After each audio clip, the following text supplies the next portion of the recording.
喺呢一個 digital 嘅年代，如果我哋要開一間公司，有7樣嘢我哋一定要好好咁樣諗清楚嘅。第一樣嘢就係我哋個網址應該叫做咩名啦。第二樣嘢，我哋嘅品牌定位係點樣樣？第三樣嘢就係我哋要好好咁樣做好我哋嘅網站。第四樣嘢，我哋需要一個 WhatsApp 嘅電話，直接去接人哋嘅 enquiry。第五樣嘢，我哋要好好做好嗰個嘅 SEO。第六樣嘢，我哋要諗下用乜嘢嘅途徑嚟儲我哋嘅 customer database。第七樣嘢就係我哋要計劃一下點樣樣去賣廣告啦。Hello， 大家好，我係 Matthew。我曾經有13年嘅時間開咗一間 digital marketing agency。今日我想將10幾年裏面累積嘅經驗同大家簡單咁樣分享一下，開一間公司或者做一門嘅生意，有7樣嘢我哋一定要好好咁樣計劃嘅。首先我想同大家講一講，就係公司嘅網址。其實我覺得網址係非常之重要嘅，無論你個公司叫做咩名，又或者你嘅生意有冇自己嘅品牌，我覺得個網址已經成為咗你品牌嘅一部分㗎啦。一般嚟講我唔覺得網址必然要同你個公司名相同嘅。但係如果你有品牌，你又同個品牌掛鈎嘅話係無可厚非嘅。但係更加重要嘅我覺得個網址係應該要比較簡單，容易記到。更加好嘅話就係可以用英文讀到出嚟，因為有好多時候你都要話俾人哋聽去邊個網址去揾你啦，你個電郵地址係點樣寫啦。所以你個網址嗰個使用量其實係好多嘅。一個又翹口又慘手嘅網址唔打就已經輸咗啦。如果可以嘅話我會選擇越短越好嘅網址。而呢一個網址我哋將佢嘅組合又或者近似嘅組合就會變成我哋嘅 Facebook profile 嘅 URL 啦、Instagram 嘅 URL 啦、YouTube 嘅 handle 啦，又或者LinkedIn profile 嘅 URL。攞我自己公司為例啊，我嘅公司名叫做 Solomon Hong Kong，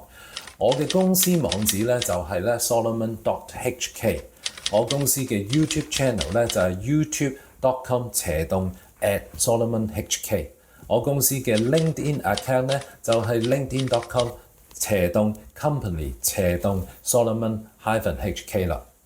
我估大家都會明白我嘅意思㗎啦。所以如果你有個網址揀得好嘅話，你以後所有嘅社交媒體帳號同埋你相關嘅網址都可以非常之 consistent， 俾人哋有一個感覺就更加有規模啦。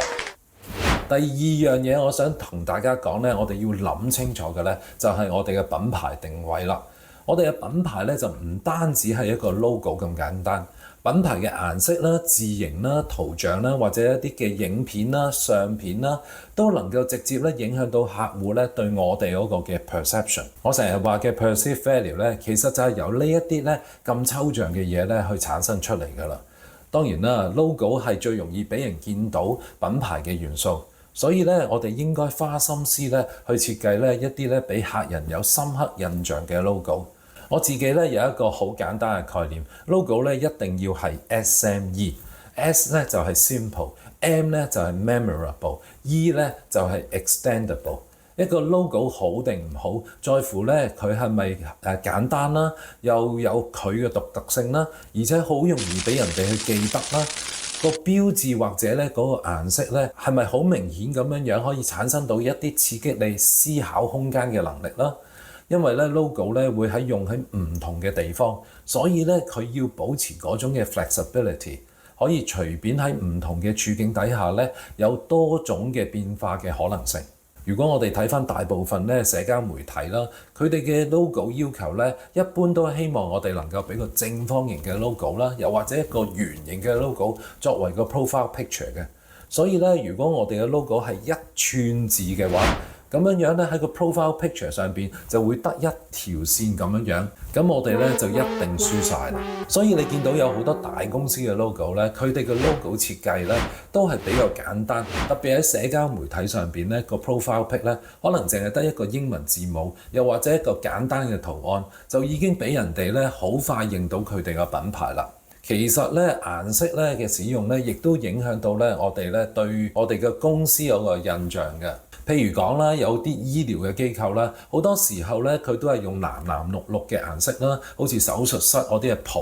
嗰種嘅顏色啦。又譬如咧環保相關嘅公司咧，好多時候咧都走唔甩咧用綠色咧為嗰個嘅主要嘅設計嘅顏色。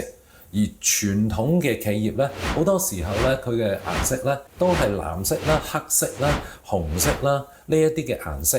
係俾人哋有一種咧比較穩重嘅感覺嘅。至於咧一啲咧俾人帶嚟有活力啲嘅公司啊、創新嘅公司咧，佢哋咧好多時候就會用橙色啦、紫色啦或者比較淺色系嘅顏色啦。品牌嘅設計或者定位咧，其實係高深莫測嘅。我暫時喺呢一度咧就停一停啦，我就將來有機會咧再同大家咧分享一下呢啲嘅設計品牌嘅心得。好，第三方面咧，我想講嘅咧就係網站啦。其實咧今時今日喺我哋呢個 digital 嘅世界裏面咧，任何嘅公司咧又或者品牌啦，都係冇辦法一定要有網站㗎啦。而呢一個網站或者官網咧，好多時候咧都成為咧客人咧對我哋品牌或者我哋嘅產品服務認識嘅第一個入口嚟嘅。如果咧我哋營運網店嘅話咧，呢一個咧更加成為我哋生意嘅命脈添。所以咧網站有一啲基本嘅成功要素嘅，其中咧包括咧速度一定要夠快。如果咧你嘅目標市場淨係本地嘅，挑戰咧就唔會好大。但係如果你嘅目標市場咧係全世界嘅，你嘅挑戰咧就相當之大啦。有好多時候咧，我都同客人講咧，我哋最重要嘅3個城市啦，或者國家啦，我哋有一個嘅網站速度咧，就一定要諗方法咧，令到佢唔好慢。第二方面咧就係咧嗰個用戶經驗 user experience 啊。其實咧，我哋而家嘅世界裏面咧，你只可能得幾秒嘅時間去吸引你嘅客戶睇多你內容多少少嘅咋。所以咧 user experience 咧好與壞咧，就在乎咧係咪 customer oriented， 客戶可唔可以咧喺好短嘅時間揾到自己想揾嘅內容？呢一啲咧就係我哋成功嘅關鍵。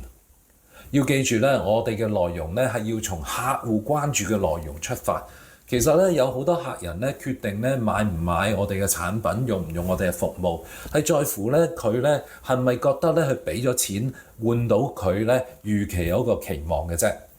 所以咧有好多時候咧呢一個咧係個信心嘅問題。所以咧 customer review 啊，或者咧有啲嘅真人嘅見證啊、warranty 啊、free return 啊，呢啲咧都係可以咧提供到咧客人咧對我哋嗰個信心咯。另外一方面咧就係 call to action 啦。當客人咧嚟到我哋嘅網站嗰陣時候咧，了解我哋嘅產品同埋服務啦。如果佢就咁走咗咧，咁就好可惜啦。所以咧，我哋一定要設計一啲咧 call to action 出嚟，令到佢哋咧可以咧喺到訪我哋嘅網站嗰陣時候就 take 呢啲嘅 action。譬如話咧，佢有啲 self test 啊、self evaluation 啊，有啲 template 去 download 啊，有一啲價錢嘅 estimation 啊、sign up for 一啲嘅 free sample 啊等等咧，都可以幫助我哋能夠咧接觸到嗰啲嘅客人。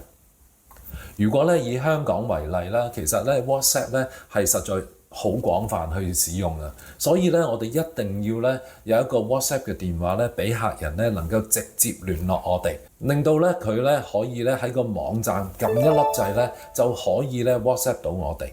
講到 WhatsApp 啦，就正正咧嚟到我第4方面咧想同大家咧分享嘅內容。當我哋咧去設定一個 WhatsApp 電話嘅時候咧，我鼓勵大家用 WhatsApp Business。WhatsApp Business 咧唔一定係用手機號碼咧去登記嘅，你係可以用一個普通公司電話去登記。如果咧呢一個電話號碼同我哋嘅熱線查詢電話號碼一樣嘅話咧，就更加理想啦。一般情況下咧，你都唔想咧改變呢一個嘅號碼嘅，所以咧大家選擇個號碼之前咧就一定要咧好好咁樣考慮。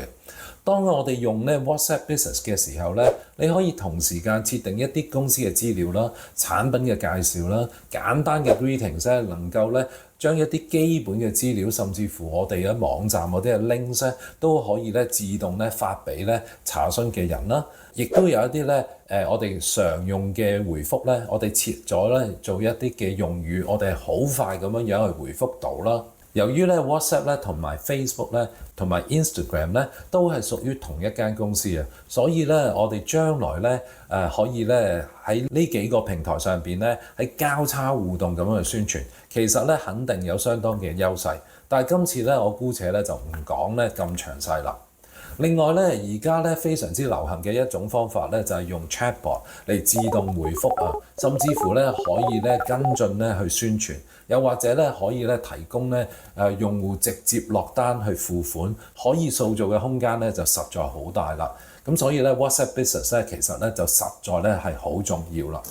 嚟到第5方面咧，亦都係我經常講嘅題目，就係 SEO 啊 ，Search Engine Optimization。其實 SEO 咧喺我哋咧建立網站嘅時候，就應該開始同時間去做。尤其是咧，當我哋咧寫緊咧網站嘅內容啦，如果我哋可以將客戶咧最關注嘅關鍵字有意識咁樣咧喺我哋嘅內容裡面刻意地重複，而且咧包含所有其他相關嘅關鍵字，我哋嘅內容咧自然咧就好容易俾 search engine 咧係覺得咧 relevance。所以咧就會將我哋嘅網頁排得咧比較高啲嘅位置。只要我哋咧勤力少少，其實咧唔使俾錢 SEO 公司都可以咧做到幾好嘅成績。如果你個網址咧本身就係一個咧行頭裡面嘅關鍵字，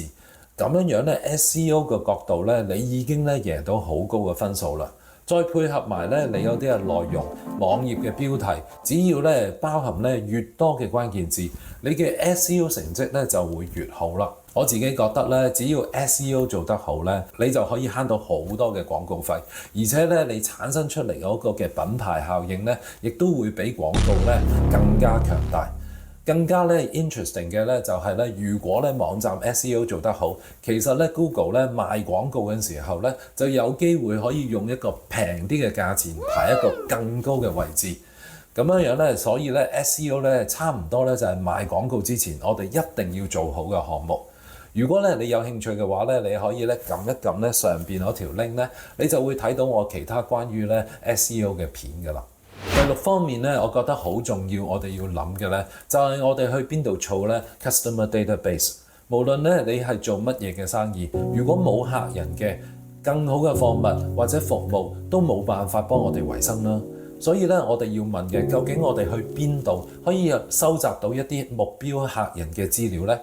因為咧私隱條例嘅緣故，所以咧我哋要特別要小心，唔好輕易咁樣觸犯法例。如果我哋係做 B to B 嘅話，呢一方面咧就可能比較容易。有好多商業平台上邊咧，可能咧已經咧將各行各業分類，一般嘅公司資料咧都係公開嘅資訊，所以咧我哋好大機會咧係可以收集到咧佢哋嘅聯絡電話啦，又或者佢嗰個電郵地址。只要咧配合一啲嘅電郵發放嘅平台，又或者一啲咧通訊嘅宣傳平台，你就可以咧用較少嘅人力去嘗試咧接觸咧你有個目標對象群。呢一方面嘅技術咧已經咧係非常之成熟㗎啦。坊間咧嘅服務提供者咧都好多，最緊要咧我哋能夠咧儲到自己嘅 database， 就已經咧可以開波㗎啦。但係如果我哋咧係做咧 B to C 生意嘅話，個基本理念咧就係我哋要預先得到咧客人嗰個嘅同意，我哋先至可以發信息俾佢哋。